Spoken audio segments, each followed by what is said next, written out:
Raise your hand if you have ever felt stuck trying to get fluent in German. I was able to get fluent in German through self-study in just under a year. And stay till the end of the video because you are going to learn about all these strategies that'll help you do the same. Sometimes we can feel like we're just going around and around, getting further from our goals than when we actually started learning in the first place. Either by getting distracted, right? Having too many barriers on our time and our energy, and or simply doing busy work while we actually are studying.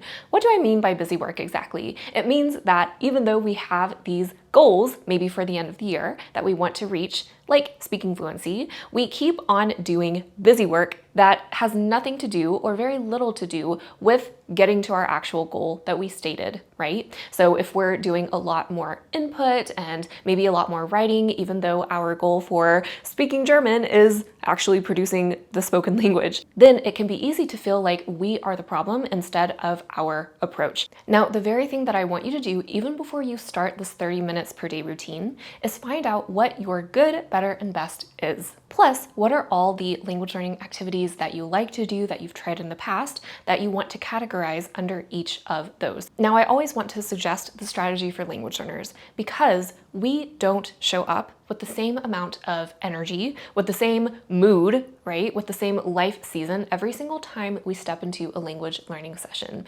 We're human. And even though our best maybe looked like yesterday, speaking almost fluently with a native speaker, our best today is simply just going to look like showing up for class. And expecting that we're going to show up every single time with the same amount of time and energy is unfair to us. So what do we do about it? Ask yourself, what is good enough for you?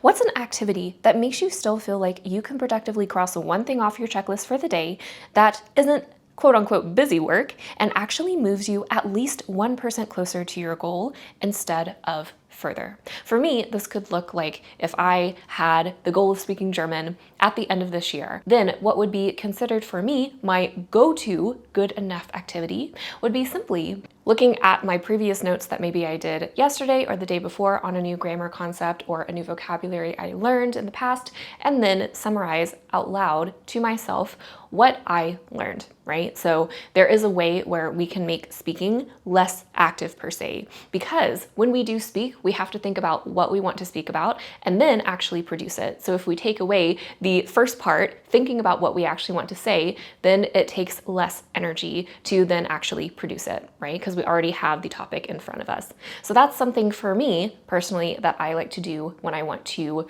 improve my German and speak. Your best might look completely different from mine, and that is okay. That's actually how it should be because we're all human, we all have our different characteristics, and we want our own language learning good enough barometer to be as personalized as possible for us and for our life situation. Now, if I had very low energy for one day, then I might stop my 30-minute per day routine to actually just 10 minutes, doing my bare minimum good enough for me activity, right? But if you do have higher energy or just regular energy, then you can go into the next 10 minutes of your 30-minute routine, either reviewing or learning one new concept, vocabulary, grammar structure, etc., right? We have to pick between those two. And whether you pick learn or review will depend greatly on your level as well, right? For B2, I would usually recommend you learn something, as in the real world context that you need from maybe different articles, right? The news,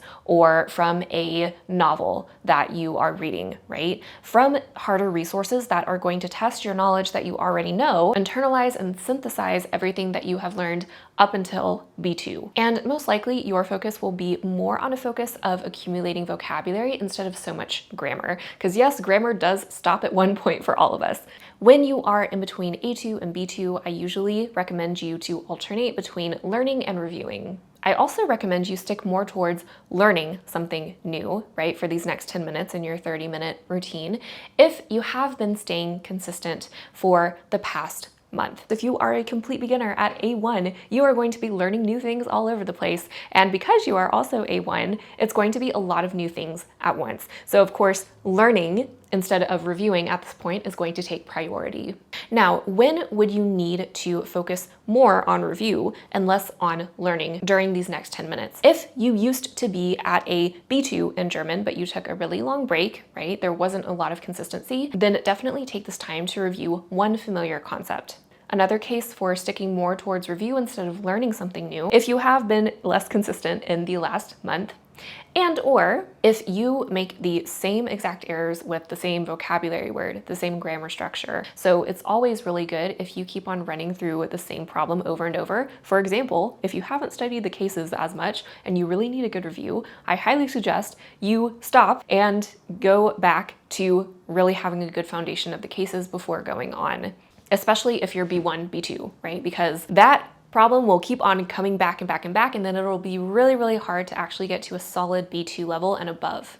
Now, in terms of review, you are going to definitely develop a little bit of flexibility within your own life as your study routine pertains to you personally. So don't feel bad if you feel like doing a few review days and then doing a lot of learning if that fits you and your goals more, or if you decide to do a whole month of review and then start to learn something new, right? There is really no wrong way to do it, but we are really trying to stay consistent and strike a balance between that learning and review.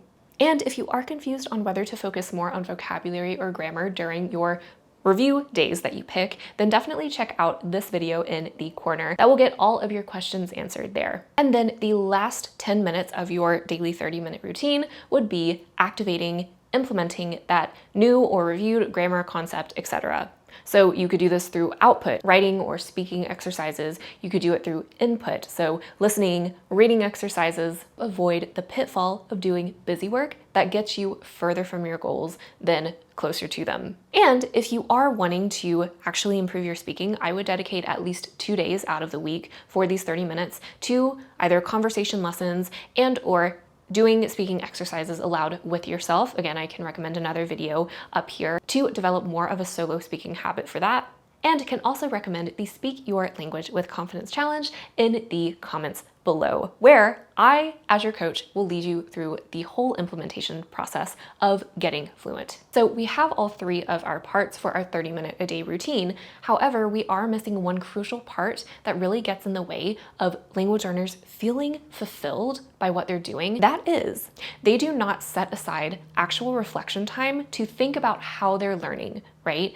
Of course, we can learn and be in the trenches of this grammar concept and this list and how do we need to memorize that and whatnot, but we don't usually get to zoom out and consider how are we thinking about what we're thinking about. So this looks like just taking even maybe 15 minutes outside of your 30-minute per day routine and dedicating a weekly additional 15 minutes, maybe on a Sunday, where you sit down and you think about asking yourself, am I still on track towards my goal or am I just doing busy work?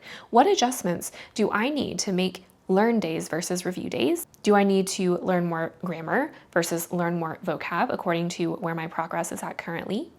And how have I been feeling energy-wise, right? Because the busyness of life affects our language learning and motivation as much as a disorganized routine and busy work does. So it really is important to track during the week what kinds of activities or events take away your energy or add to your energy, and how you can prepare in advance and adjust your language learning routine for when those low versus high versus medium energy days come up. And as you stay consistent, not only with this 30-minute routine, but also this reflection weekly, right? That will actually help you learn how you learn best.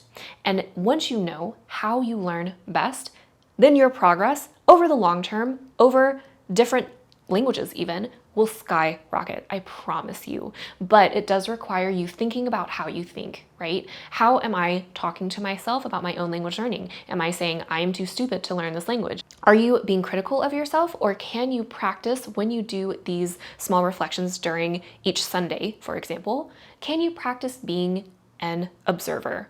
Use curiosity, investigating, right? How you're thinking about your language learning itself. And as you stay more consistent with this process, you are going to start to pick out different patterns that make up who you are as a language learner, how you learn best, which all, again, determine to the degree you will be successful and fulfilled. Write me in the comments what your biggest takeaway of the video was, and I'll see you next time.